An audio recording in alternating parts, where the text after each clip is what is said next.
Hello friends, welcome to the Happiness Culture YouTube channel and welcome to yet another video.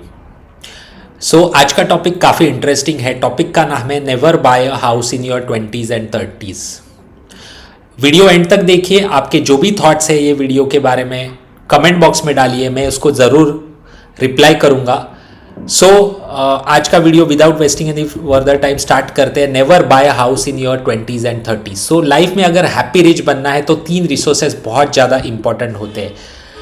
अगर आप early as में 20s 30s में घर लेते हो तो ये 3 रिसोर्सेज जो है मनी, टाइम एंड फोकस, जो हैप्पी रिच बनने के लिए चाहिए, वो कैसे अफेक्ट करते हैं, कैसे उसमें कंस्ट्रेंट आती है, वो हम एक के बाद एक देखेंगे। हाइपोथेटिकल एग्जाम्पल लेते हैं। एट द एज ऑफ 30 आपने घर ले लिया।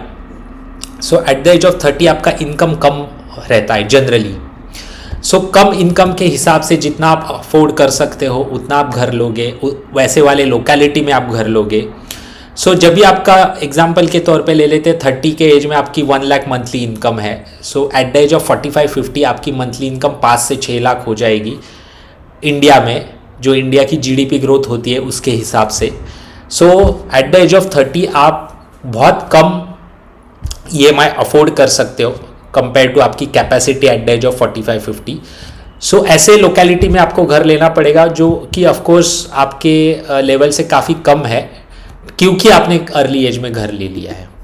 प्लस आप 20 साल के लिए उसमें ट्रैप हो जाओगे, क्योंकि EMI आपका 20 साल तक चलेगा। अभी कोई लोग मुझे बोलते हैं कि मैं लोन ले लूँगा, घर ले लूँगा और 5 साल में रीपे कर दूंगा या 10 साल में रीपे करूँगा। प्रैक्टिकली ये पॉसिबल नहीं होता है। अगर आपने ऐसा कर दिया, इसका मतलब आपने आपकी रिटायरमेंट के इन्वेस्टमेंट्स के ऊपर, चाइल्ड एजुकेशन के इन्वेस्टमेंट्स के ऊपर, या फिर आपकी बकेट लिस्ट, मतलब आप at the age of 30-35 family को लेके इंटरनेशनल टूर पे जा सकते हो, घूमने जा सकते हो, उसके ऊपर कॉम्प्रोमाइज़ करके आपने जो बचा हुआ पैसा है वो आपने लोन में डाल दिया, ऐसा उसका मीनिंग होता है। इफेक्टिवली आप 20 साल के लिए ट्रैप हो जाते हो छोटे से घर में, कम आपकी लाइफस्टाइल वाली लोकेलिटी में ट्रैप हो जाओगे अगर अर्ली एज में लोन लेते हो तो, और घर लेते हो तो। थर्ड एस्पेक्ट क्या है? बहुत सारे लोग मुझे बोलते हैं कि रेंट पे कितने साल तक रहूँ मैं, रेंट तो बर्बाद होता है, ओनर के पॉकेट में जाता है, बेटर मैं होम लोन लेके घर ले लेता हूँ EMI पे करता हूँ, एटलीस्ट मेरे नाम का घर हो जाता है। इसमें 2 एस्पेक्ट्स हैं। पहला एस्पेक्ट, और ये भी बोलते हैं मुझे कि आज मैं अगर घर नहीं ले लूँगा तो घर के प्राइसेस तो हमेशा बढ़ते हैं, 5 साल के बाद अफोर्ड नहीं कर पाऊँगा। इसमें 2 एस्पेक्ट्स हैं। पहला, आप एट द एज ऑफ 30 मान लेते हैं 2 BHK खरीदते हैं पुणे में, उसकी वैल्यू है 1 करोड़। वही 2 BHK का अगर आपने रेंट निकाला तो कितना होगा? 1 करोड़ का अगर 2 BHK है, उसकी वैल्यू 1 करोड़ है, तो आपने समझ लीजिए 80 लाख रुपीज़ का लोन लिया है, तो आपका EMI बैठेगा करीब 65 to 70,000 रुपीज़। लेकिन वही घर का आपको रेंट मिलेगा 25 to 30,000 रुपीज़। इसका मतलब हर महीना नेक्स्ट 20 साल तक आप 50,000 रुपया ज़्यादा स्पेंड कर रहे हो EMI भरने में। सेकेंड एस्पेक्ट क्या है? लोग बोलते हैं कि घर के रेट्स हमेशा बढ़ते हैं। अगर आप इंडिया जैसी कंट्री में रहते हो, जॉब करते हो, तो इंडिया की इकोनॉमी 7-8% से ग्रो होती है, नॉमिनल GDP ग्रोथ 13-14% से ग्रो होती है। इसका मतलब एवरेज इंडियन जो ईमानदारी से काम करता है उसका इनकम एवरेज 13-15% से ग्रो होता है।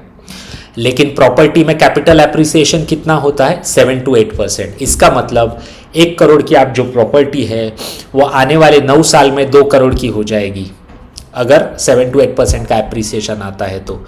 लेकिन अगर आपकी इनकम आज 1 लाख रुपए है तो वो नेक्स्ट 3 से 4 साल में डबल होने वाली है, उसके आगे वाले 3 से 4 साल में और डबल हो जाएगी। इसके मतलब आने वाले 9 साल में आपकी सैलरी अगर आज 1 लाख रुपए है तो 5 लाख हो जाएगी। आपकी इनकम ज़्यादा स्पीड से बढ़ती है, प्रॉपर्टी की प्राइस उतने ज़्यादा स्पीड से नहीं बढ़ती है। ये एक एजेंट्स का और प्रॉपर्टी सेलर्स का एक कॉन्स्पिरसी है कि बहुत ज़्यादा भाव बढ़ते हैं। दिखते बहुत ज़्यादा है, मतलब 1 करोड़ का 2 करोड़ घर हो गया है 10 सालों में, दिखता बहुत अच्छा है, लेकिन एक्चुअल परसेंटेज टर्म्स में इसके रिटर्न 7 to 8 या 9% से ज़्यादा नहीं होते हैं कोई भी सिटी में इंडिया में। इसका आपको थोड़ा स्टडी करना चाहिए। इंपॉर्टेंट फैक्टर, जब भी आप नया घर लेते हो एट द एज ऑफ 30 या कभी भी, सिर्फ आप घर की प्राइस नहीं पे करते हो। 1 करोड़ के घर के लिए आप 12 लाख रुपए डे 1 पे टैक्स भरते हो जीएसटी और स्टैम्प ड्यूटी के मार्फत। लास्ट वाले वीडियो में मैंने इसके बारे में डिटेल बताया हुआ था। प्लस हर महीना आप इसके ऊपर मेंटेनेंस भरोगे।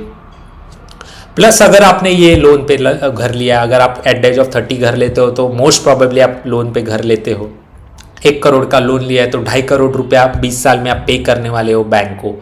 सो इफेक्टिवली ये घर आपको पड़ता है 4-4.5 करोड़ में, 1 करोड़ का घर नेक्स्ट 20 ईयर्स के लिए। सो इमेजिन कीजिए आपकी कितनी ज़्यादा अर्निंग पोटेंशियल उसमें ब्लॉक हो जाती है आपके घर में, सिर्फ आपने अर्ली एज में घर लिया है तो। यही आप एट लेटर स्टेज में आप घर जब भी लोगे, आपकी अफोर्डेबिलिटी बढ़ेगी, अच्छे एरिया में आप घर ले सकते हो, बड़ा घर ले सकते हो, आपकी लाइफ को आपको कॉम्प्रोमाइज़ नहीं करना पड़ेगा इन टर्म्स ऑफ आपकी बकेट लिस्ट, और भी बहुत सारे बेनिफिट्स होते हैं लेटर स्टेज में घर लेने के। एक के बाद एक देखते हैं। सेकेंड रिसोर्स बहुत ज़्यादा इंपॉर्टेंट होता है टाइम। लाइफ में टाइम एक बार गया तो वापस नहीं आता है, हमने सुना है, एक्सपीरियंस भी किया है। We lose time freedom. आप जस्ट इमेजिन कीजिए, अगर आप जॉब करते हो और आपके ऊपर ईएमआई है तो आपके मन में हमेशा डर रहेगा कि अगर मेरी परफॉर्मेंस ड्रॉप हो गई तो मेरा जॉब चला जा सकता है, इनकम कम हो जा सकती है, सो दैट मैं ईएमआई नहीं भर सकता हूँ। सो आपकी टाइम फ्रीडम चली जाएगी। आप 12 घंटा की जगह 15 घंटा काम करना पड़ेगा क्योंकि आपको परफॉर्मेंस देना है। परफॉर्मेंस में कॉम्प्रोमाइज़ आ गया तो आपकी जॉब चली जा सकती है, इनकम जा सकती है। सो इसके लिए आपके मन में हमेशा डर रहेगा, लाइफ में से टाइम फ्रीडम चला जाएगा।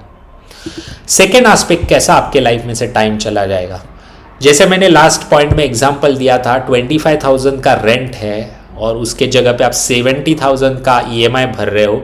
सो जो बीच में का डिफरेंस है 40-45,000 का, वो आप इन्वेस्ट कर सकते थे एट द एज ऑफ 25-30, जो कि आपने ईएमआई में भर दिया।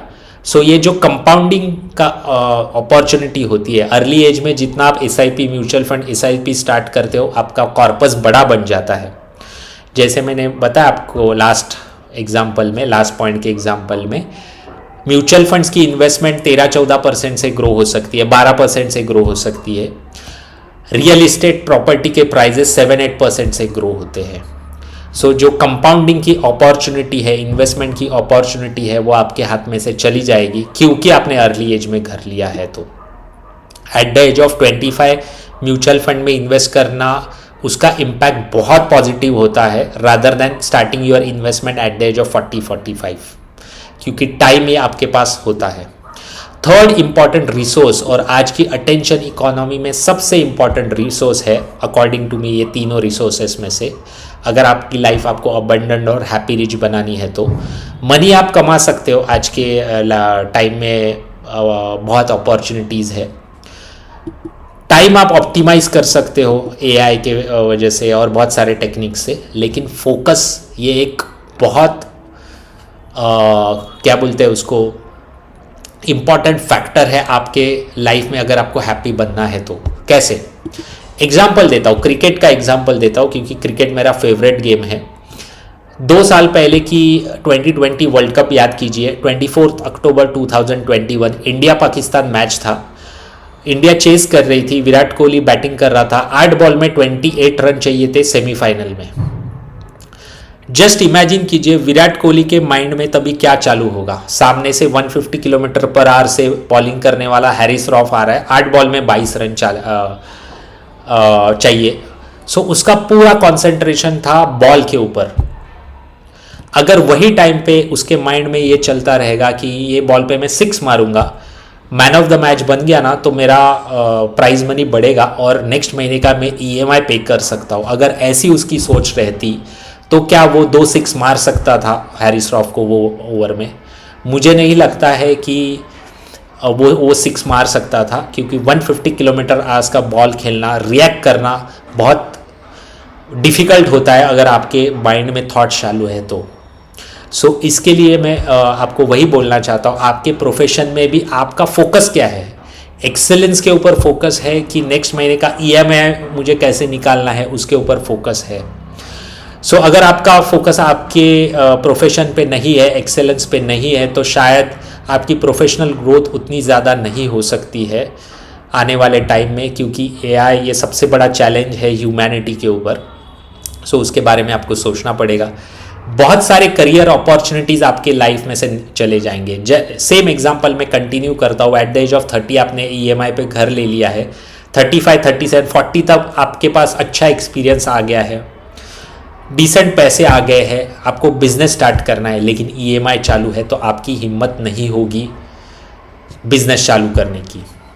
आप ऐसे जॉब में जॉब कर रहे हो जो आपका पसंदीदा फील्ड नहीं है, दूसरी जॉब अपॉर्चुनिटी आपको आती है लेकिन वहाँ पे सैलरी थोड़ा कम है, आपकी हिम्मत नहीं होगी क्योंकि EMI चालू है।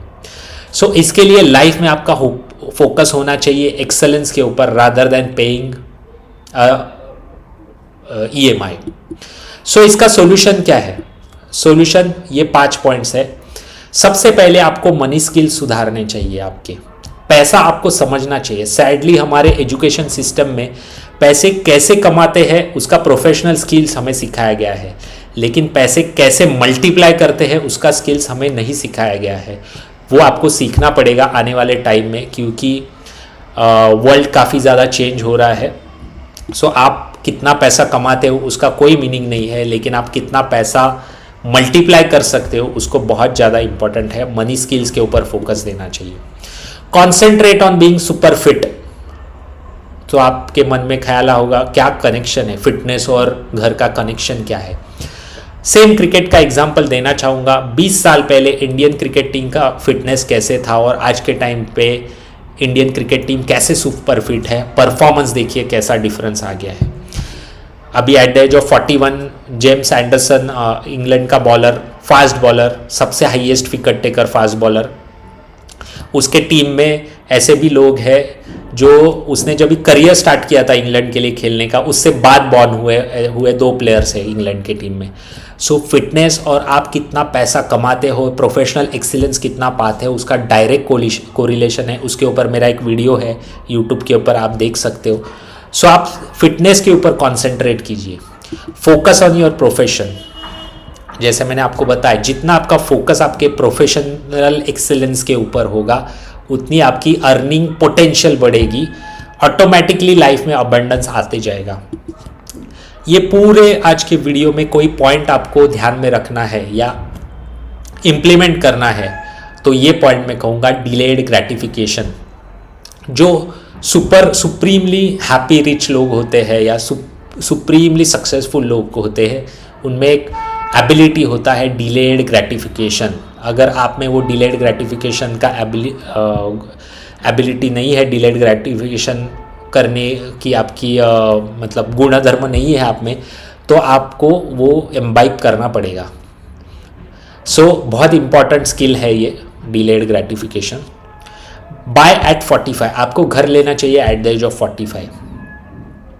New 40s are old 20s, मतलब ओल्ड पुराने ज़माने में 20s और 25 एज में जैसे होता था वैसे एट द एज ऑफ 40-45 में आज के हमारा लाइफ होता है, क्योंकि हमारे पास टाइम बचा हुआ रहता है। अगर आप सुपर फिट हो तो टाइम भी बचा हुआ काफ़ी है आपके लाइफ में। विजडम आया हुआ रहता है। 20-25 साल आपका प्रोफेशनल लाइफ हो चुका होता है, एक्सपीरियंस आ चुका होता है, मनी होता है, रिटायरमेंट के लिए आपका अलोकेशन होता है, चाइल्ड एजुकेशन के लिए अलोकेशन होता है, इमरजेंसी फंड्स बने हुए होते हैं एट द एज ऑफ 45, और पैसे भी अच्छे खासे कमा सकते हो अगर आपने ये सब 4 स्टेप्स पहले वाले किए हैं तो। सो एट द एज ऑफ 45 अगर आप घर लेते हो तो काफ़ी ज़्यादा बड़े अच्छे लोकेलिटी में बड़ा घर ले सकते हो। फैमिली लाइफ आपका अच्छा होगा, फिटनेस लेवल्स आपके अच्छे होंगे, प्रोफेशनल एक्सीलेंस अच्छा होगा, और आपके पास और 15 साल का टाइम होगा और ज़्यादा प्रोफेशनल एक्सीलेंस करने के लिए, ज़्यादा पैसे कमाने के लिए, हैप्पी रिच बनने के लिए। सो आई होप आज का कंटेंट आपको अच्छा लगा होगा। अगर आज का कंटेंट आपको अच्छा लगा है तो आपके फ्रेंड्स के साथ शेयर कीजिए, लाइक कीजिए ये वीडियो को। और अगर आपको इन्फॉर्मेशन के लिए मैं बताता हूँ, एवरी मंडे एंड थर्सडे को मैं नया वीडियो डालता हूँ जो कि आपको हेल्प करेगा लाइफ में हैप्पी रिच बनने के लिए। मेरी एक कम्युनिटी है द हैप्पीनेस कल्चर कम्युनिटी, उसके बारे में मैं बताऊंगा आपको आने वाले वीडियोस में। उसके ऊपर मैं फ्री वेबिनार भी करने वाला हूँ, उसकी लिंक मैं डालूंगा डिस्क्रिप्शन में आने वाले वीडियो के। So stay tune. अगर आपको ये वीडियो अच्छा लगा है लाइक कीजिए, सब्सक्राइब कीजिए और शेयर कीजिए आपके फ्रेंड्स के साथ व्हाट्सएप के ऊपर, सो दैट ज़्यादा से ज़्यादा लोगों तक ये कंटेंट जाएगा। So thank you very much. आज का वीडियो यहाँ पे कंक्लूड करता हूँ। Thank you.